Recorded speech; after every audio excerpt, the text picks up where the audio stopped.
Waters possesses the kind of body that other men can only wish to emulate, and women dream of, well, you know. He grew up in Texas and gave up a track and field scholarship at Rice University to join the Navy. And while still serving his country, he won a modeling contest, beating out 3,500 other contestants, and after completing his military tenure, began a career as an international print model. Now, you've probably seen him in campaigns for Ralph Lauren, Prada, Structure, Versace, Chaps, Hugo Boss, Guess, and Abercrombie and Fitch.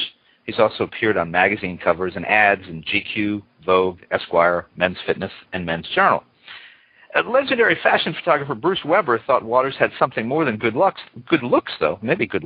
and suggested he try acting. And that seemed like a pretty good idea. Waters has since appeared in Blonde Ambition, starring Jessica Simpson and Luke Wilson, Major Movie Star with Jessica Simpson. Am I reading that right? I'll have to check that with him. Jessica Simpson, Mad Money, starring Katie Holmes and Diane Keaton, It's a Wonderful World with Matthew Broderick, and W, which of course starred Josh Brolin as W. He's appeared in an episode of AMC's Breaking Bad and began a recurring role during Season 3 of the NBC DirecTV cult favorite Friday Night Lights, where he plays Wade Aikman. While I talk with Waters, feel free to check out his personal website, which is www.drewwaters.com. There's 2 W's if you're checking it out. So, Drew, welcome to Mr. Media. Thanks, Bob. Thanks for that introduction. It was awesome, man. Oh, that's good. I practiced it and rehearsed it and still, stumbled. And where did I screw up here? Major Movie Star. That wasn't Jessica Simpson, was it? Yeah, funny enough, it was. That was the second project I did with her and her crew. I was lucky enough to be on.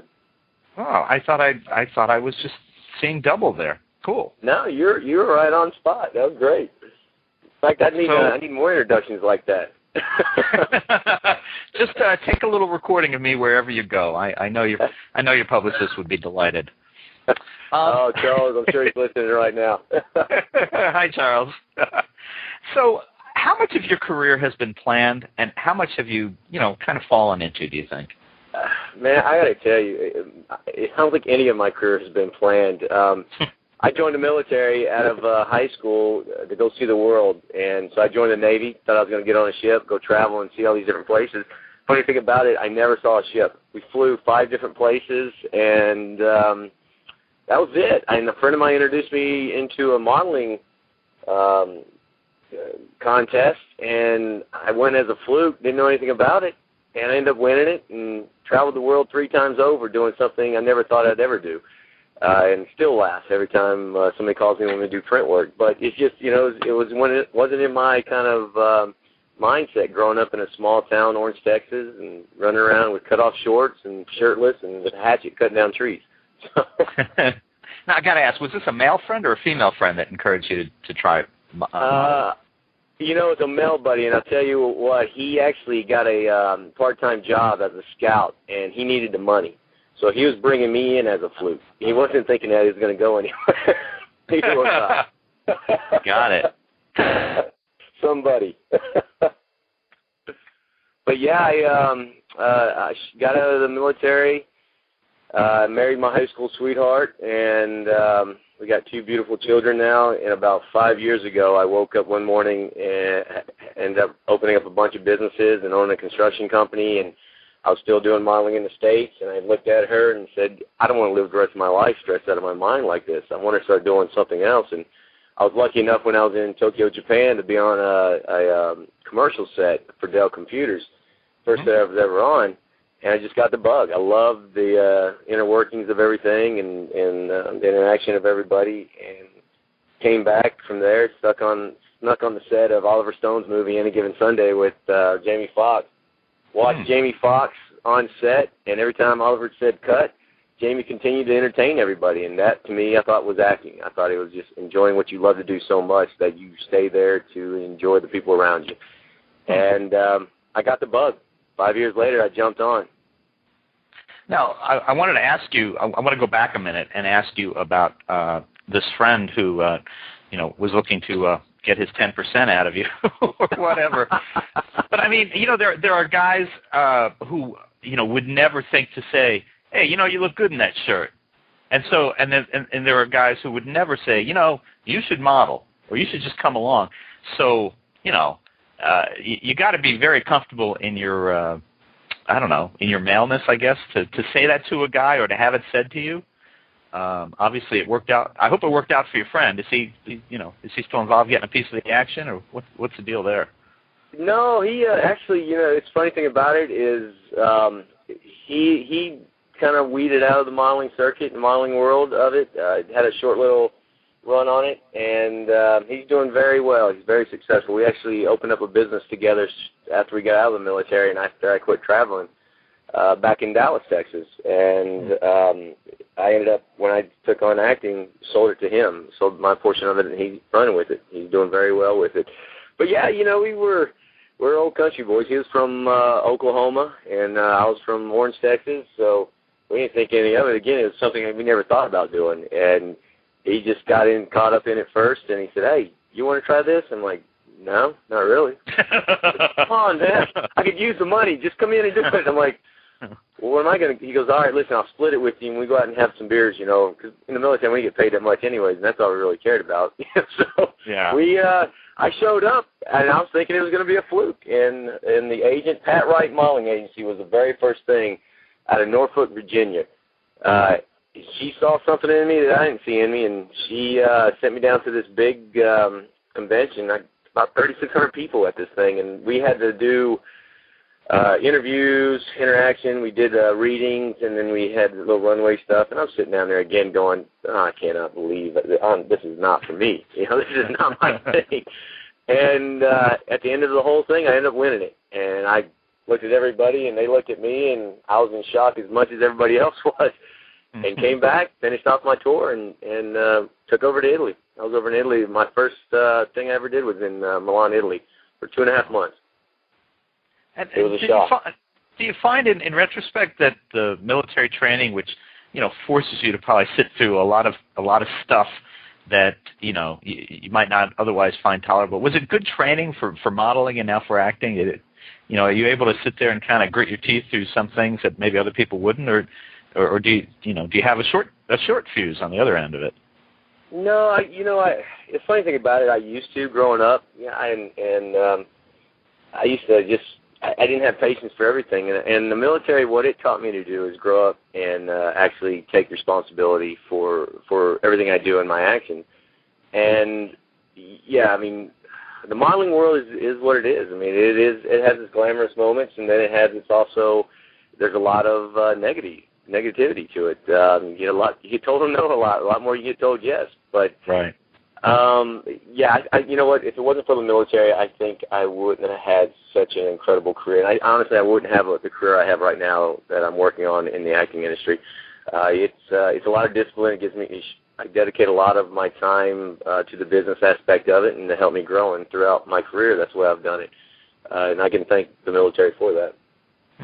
And sorry, what are the best and worst moments of a male model's career? What's the good? What's the bad? The best is when you're on a print shoot and everything's just jiving, everybody's happy, and you don't have stylists and makeup artists and art directors coming up to you going, "Hey, can you suck in your stomach? Can you do this? Can you do that?" Because everything's picked on. That's the whole thing. And I'm sitting here. I remember the first thing. I'll tell you this story. I got back from Milan, Italy, and I met an agent while I was over there. And they said, "Hey, when you get back in town, please come. We'd love to see you." Well, I was working with Ralph Lauren while I was at the time, so I had longer hair. I did a Prada show. They cut my hair. I leave probably 2 weeks after that and go home to Orange, Texas. Jump in a car with me and my wife. We head to Dallas, Texas. We go to meet the agent, and I walk in the door, and the agent goes, "Yeah, we liked you when you had longer hair. We're not so sure about you now," and this, that, and everything else. Well, from that moment, I walked out of that place, and I said, I sat in the car with my wife. I said, "You know what? Screw this. I don't need to do this to prove anything to anybody. This ain't for me. There's no way I'm going to sit there and be just, picked on and just, critiqued about everything. I'm not going to live my life that way." And my wife goes, No, wait a minute. There's got to be somebody else that, that's in town that might be interested in you. And so because of her, my career actually lasted a lot longer than it was going to, because I was not going to have people, and I just didn't grow up that way. It wasn't me, you know. But I am very thankful that it did, because it made me, culturally, I tell you what, it's made me who I am today. You know, I've experienced things, done things that none of my family members will ever get an opportunity to do, because either they won't take the time or they just don't have the opportunity to go and do it. I'm meditating with Buddhist monks on top of a hill for the first time in ever, and it was surreal to me, you know. But it brought me to another level in my life, to where I don't, you know, people are people. You know, they're no better, no worse than me or you. They're human beings like everybody else, and I really don't care where you come from, what you do, what your background is. You know, treat me right, I'm going to treat you right, and I'm not going to judge you in any form, fashion, because I don't know where you came from, you don't know where I came from. And that's what it brought me from, a small-minded, small town, very insecure place to who I am today. And I can thank you for that. Now, I got to ask you this. Now, beautiful women complain that men rarely look them in the eyes at first. Can you feel their pain on this? I wish I could answer your question, but you know, I mean, go ahead. When I say I really laugh at people thinking that I look a certain way, I do. I mean, when I did the fitness covers, my wife would go to the grocery store and pick up some, and they'd send us some, but my wife would go to the grocery store and pick them up. Well, she'd buy 10 at a time, and the lady would look at her and say, "Why are you buying all these covers, or why are you buying all these magazines?" And my wife goes, "That's my husband." She goes, "No, it's not. Shut up. It's not yours." She goes, "That's my husband." She'd get so mad. She'd come home and pick me up and take me to the grocery store and walk me in there. "This is my husband." And there I'll go, "Oh, my God, it is her husband." You know, and I'm sitting there going, I'm still having a cheese sandwich in my hand, you know, where I just got drug out of the kitchen eating, going, "Hello, hi." You know, it's just stuff like that. To me, it was a surreal moment. You know, I never got caught up in the whole glamour side of it. I was very lucky and got to go to some great parties and meet some incredible people, but I got to tell you, they're just people to me. You know, it wasn't like, "Oh, my God, there's Jennifer Aniston and the whole cast and crew of, you know, Friends," or "There's Oliver Stone or Ben Stiller or, you know, Marilyn Manson." You know, I'm sitting there just going, "Hey, how you doing? I'm Drew. I don't have a clue what I'm doing here, but good party." You know? Got it. Well, now you joined. Let's skip ahead a little bit. You joined Friday Night Lights this past year in season 3. You're playing a guy with a real football name, Wade Aikman. Yeah. Tell us about your character. Wade Aikman. He graduated from USC, football stud. Won Heisman and went to play ball for Kansas City Chiefs for about 3 years and got a knee blown out. And now he teaches private kids, parents with money, to up-and-coming quarterbacks. He teaches those. My character started out to be a 3 to 5, and lucky enough, NBC, Friday Night Lights liked him and pushed me forward. And at the end of the 3rd season, I take over, man. I'm excited. Kyle Chandler, Brad Leland, you know, Connie, the whole cast is incredible to work with. Jeffrey Rayner, one of the executive producers, Peter Berg, one of the creators, executive producers of it, just incredible people, you know, to hang out with and work with. And the way they shoot it all handheld. They never brought out the sticks. I think they brought them out one time, and it's just fast-paced, interaction, a lot of movement, and a lot of freedom to play and do what you want with the character, which is, you know, an actor's dream. Mm-hmm. And so, you know, once they saw you for a couple episodes, you got picked up for many more. You could see your character's kind of role growing as the season wore on, obviously. Yeah, you know, the funny thing about it is there was rumors, but they wouldn't tell me. They wouldn't tell me the direction my character was going. They wouldn't tell me what he was doing. And then they gave one of the characters, Max, played by Blue, a heart attack and pushed my character into his spot while he was recovering. And they still wouldn't tell me. And about episode 10, I'm sitting on the field with Kyle and Brad and everybody else, and I finally brought Michael, which was the director at the time, over. And I said, Michael, I got to ask you this, and I apologize, but it's just driving me crazy. What am I doing out here? He goes, what do you mean? I said, what am I doing out in this field? I said, because, you started out as this, and then you pushed me into offensive coordinator, but now you have these two coaches doing offense and defense, and what am I doing? And Kyle goes, yeah, what is he doing out here? I'm not sure either. I said, Kyle, I can handle this. I really don't need any more help from you right now. I'm trying to keep a job, but yet, figure out where this guy's going. And Michael goes, what do you think you're doing? I said, well, it sounds like I'm assistant head coach. He goes, well, is that how you feel about it? I'm like, well, do I have a choice? And he wouldn't tell me until they didn't want my character to know until the very end. They wanted to keep him, they want to keep him neutral, and they wanted to keep him likable. And I remember one of the scenes, episode 3, Kyle and I were supposed to get in a heated conversation,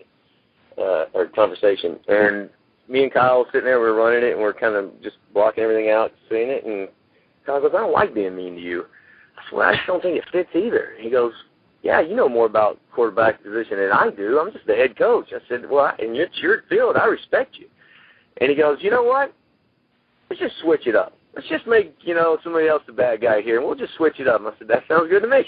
And it took off from there. He's a truly great guy, great to work for, and he's very giving to work scenes across from. Now, how's that going to hold up when your character starts hitting on Connie? No. I did. I told him. I said, don't worry. When I found out that I was, what direction they're going to go, and so I said, don't worry, Kyle. I'll take good care of your wife while you're gone.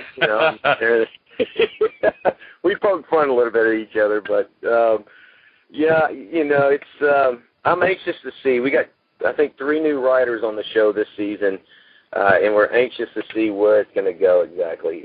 They're sitting there. They started about 3.5 weeks ago, sitting out at the drawing board, writing up episodes, and we don't know. I mean, we don't know where it's going to go from here. We know we got 2 seasons under our belt to continue shooting. We're very excited about that. Staying down in Austin, Texas, which, Austin is very excited about it. And now we're just kind of in limbo, waiting to find out. I think mid-September we're going to kick off. Oh, is that when you'll start shooting? That's when we start shooting again, yeah. DirecTV and NBC teamed up, and I hope I ain't talking out of turn here, but DirecTV and NBC teamed up again this season to bring it back to life. And DirecTV is going to show it first. I think it will start airing late fall on DirecTV, and then NBC picks it up and starts airing it in March. And then they'll run with the full season.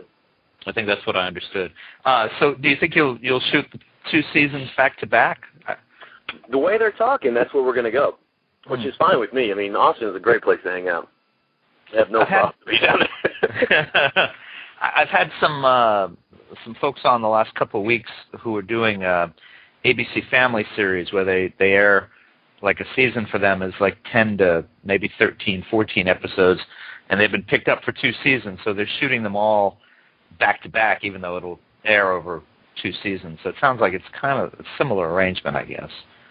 Yeah, that's usually the direction they'll go with it. I think it's a lot cheaper for them as well to do it that way, just because, you have everybody in town, and to take them back and then fly them back in is just a more costly expense to them. And it just makes more sense, especially the way they're showing it now with DirecTV and NBC going back-to-back. They need them to have them in a can. That way they can just have them ready to go. I had one of the kids from the show, Jesse Plemons, on. Seemed like a real nice kid. He was saying that he really I think that was right before they got the 2-season pickup, and he was saying, it's nerve-wracking at the end of each season, but that he really enjoys being on the show and was really looking forward to it being picked up again. So it is. It's such a great show, and the camaraderie of everybody on the show is just outstanding. I mean, it's like being on a big a group of friends, hanging out, playing high school football again. I mean, we'll get out there during takes and throw and run passes and tackle each other and just have a great time. And that's just the guys in Connie. That's just now, From what I read, you were a track and field guy. I mean, how are your ball skills? They're good, man. I found football my junior year, and I was just real tall, skinny, and fast. I looked like a stick figure with pads on my high school pictures. It was sad, but I was real fast. So I played wide receiver and free safety, and I love the two things. I could come up and hit, and I could run out of a pocket pretty quick. So I got some skills. They're still there. Okay, they're still there. Show these youngsters a little thing or two. I understand that you just wrapped up a film with Sean Patrick Flannery, but that's all I know about it. Can you tell us a title or anything else? Yeah, in fact, 5 days ago I wrapped before I took off on vacation. It's called Mongolian Deathworm, and it's a FX project, sci-fi, and it's about Genghis Khan's tomb. It's kind of wrapped around that. I play a character named Patrick. And he's not necessarily the bad guy. He's just very misunderstood, and he's put in a situation where he's pressured to do things he wouldn't normally do. And Sean Patrick's playing a exodus that's looking for Genghis Khan's treasure. And I play a gas and oil driller that actually finds it. And I'm trying to smuggle it out of Mongolia before my bosses back in the States find out about it, so I can keep the treasure for myself. And one thing leads to another, and it just turns into a big mess. So it's going to be a fun project. It really is to watch. It should be, I imagine, late fall. That one's going to kick off in there. But, is that for TV or film? TV. Oh, okay. Yeah, that one's going to be an FX project, yeah. Oh, on the FX network or on Sci-Fi? FX network. Oh, okay. And tell me the title again. I want to write this down. Mongolian Deathworm. Mongolian Deathworm. The title, yeah. Everybody laughs at the title. I know. Well, listen. It's got to be less laugh-inducing than the NBC miniseries Meteor with Jason Alexander is the smartest scientist on Earth. I'm sorry. I'm sorry. I mean, I really like the guy a lot, but it just didn't seem to work for me. So anyway, I know what you're saying. Yeah. Listen, I bought him as the KFC spokesman. But that just didn't work. Anyway, we're here to talk about you. So the last thing I want to ask you about is. So you've appeared in movies starring everyone from Jessica Simpson to Jessica Simpson, and from Katie Holmes to Diane Keaton, and other people obviously. But what would the highlights of your career be if you were sitting down on the porch sometime from now and you were going to regale your grandchildren, with stories of your experience so far? I'm hoping that I haven't had the peak of my highlights yet, because I'm still quite new in the game and still learning a lot, but Diane Keaton probably sticks out in my mind the most. She's just like her personality is on camera. To me, she just, every time she steps out of that trailer, she's bubbly. I mean, for her statue to come up to me, and this was, again, I was maybe a year into it, and I just got lucky to get the role. I really did. And she comes up to me and she said, "Hey, I understand you and Katie did a scene yesterday." And I said, "Yes, ma'am." She goes, "So how'd it go? How did everything work out?" And I said, "It worked out really good." She goes, "Okay, so what should we do? What do you think we ought to do in this scene?" And here, somebody with her stature asking me, that's newcomer, up and coming, working my way through everything, what we should do. I just said a lot about her, and I respect her a lot for that. She just has an incredible personality and outlook on life. What did you say to her? Did you say, "Well, Diane, I think we should make out," or what did you say? Well, I didn't know, to be honest with you. I was don't say something stupid. Don't say something stupid. That's all I could think in my head. And she goes, "Yeah." I said, "Well, we did this, and maybe I'm just going to hopefully, do this, and we can kind of just interact maybe." And she goes, "Oh, I love that. Yeah, let's do that." And I'm like, Keaton just said, "I love that." And, Josh Brolin and on W, I'm sitting there, and Mark, the stunt coordinator, he was letting us do our own stunts on that, and we were playing Navy SEAL divers, training George Bush, to take water landing so he could land on the aircraft. And it was me, Mark, Josh Brolin, and Oliver Stone. And Oliver Stone, we're just sitting there talking a little bit and just throwing stories back and forth. And Oliver goes, "Okay, I guess we got to get started." He goes, "Mark, so how you want to set the scene up?" And Mark looks up at me and he goes, "Well, heck, Drew can handle it. Let him do it." Oliver Stone looks at me and goes, "All right, what do you want to do?" And I'm looking at both of them going, and again, it comes up, don't say something stupid, don't say something stupid. Well, and I just started asking the question, how deep's the pool, how's this? Well, if we're doing this, we should be doing this, and just what is this whole setup? And, it was just one of those surreal moments for me. Here I am watching a couple icons that I grew up watching, and I'm telling them, how we should do something. It put everything in a real state for me. Meaning that, it is. It's a business. We're all just human. We all love what we do, and that's why we're doing it, and we enjoy it. And it's our job to bring something new and exciting and real to the screen or to television to get the consumers interested in it and hopefully capture their attention and continue to. So I think those, to date so far, are going to be my tops. Those good stories. Yeah, and it took a director named Brad Keller out of he owns Fireside Entertainment, and he cast me, or he hired me in my first television series, which was as a lead, which was it was a Lifetime series called Inspector Mom with Danica McKellar. And L.A. was against it. They said, no, we want somebody from L.A. We want a name and stuff. And I didn't have anything behind me. I had Surface a long time ago on NBC, about 4.5 years ago on NBC.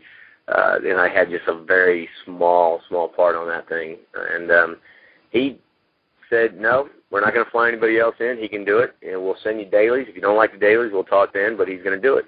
And he stood up for me, and he gave me my shot and my opportunity, and I respect him for that, and I can't thank him enough for that.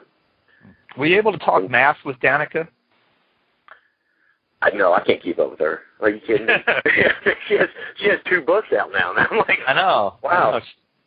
Quite the whiz. I asked her to give me to them. She taught me some math while we were on set, though, which made me feel terrible about myself. But yeah, that was good. Well, listen. Before we run out of time, folks, you can catch Drew Waters as Wade Aikman when Friday Night Lights returns. It'll be on DirecTV late 2009 and then back on NBC sometime early. As I recall, I think last year it started in March of the new year, so maybe March. It did, yeah. And he'd mentioned he's got this other movie that'll be on FX with Sean Patrick Flannery, Mongolian Deathworm. I can't wait to see that. It'll be fun. And you can catch up on the episodes you've missed of Friday Night Lights. I checked at www.nbc.com or Hulu, HULU.com. And for more about Drew, check out his personal website, which is www.drewwaters. There's 2 W's, Drew and Waters, drewwaters.com. Drew, you have to come back and talk to us once the new season is well underway and tell us how things are going. I'd love to. Thanks for having me on. My pleasure. Thanks so much for being with us today, and continued good luck to you. Thank you. All right. Bye-bye. Take care. Bye. All right. And, folks, for more great TV star interviews, you can surf over to our main website, www.mrmedia.com. That's where you can listen to my earlier conversations with Jesse Plemons of Friday Night Lights, as well as the stars of Chuck, Psych, Curb Your Enthusiasm, The Starter Wife, My Name is Earl, Southland, and many more. And please think about writing an online review of Mr. Media, casting a vote for Mr. Media, or marking Mr. Media as one of your favorites. Whether you listen on Blog Talk Radio, TrueSlant.com, DigitalJournal.com, Vox, Podcast Pickle, MediaFly, Blueberry, Zencast, Zimbio, or Odeo. Subscribe to Mr. Media on iTunes, and you'll never miss a show. Just search Mr. Media Interviews from within iTunes and subscribe for free. Or subscribe to Mr. Media's blog on the Amazon Kindle Reader. You can also listen with a piece of string and a tin can in many locations. If you've got an idea for a guest, email me directly at bob@andelman.com. That's ANDELMAN. You can also follow me on Facebook or on Twitter, www.twitter.com/Andelman. Thanks so much for joining us today. Always appreciate when you give up a piece of your day and spend it with us.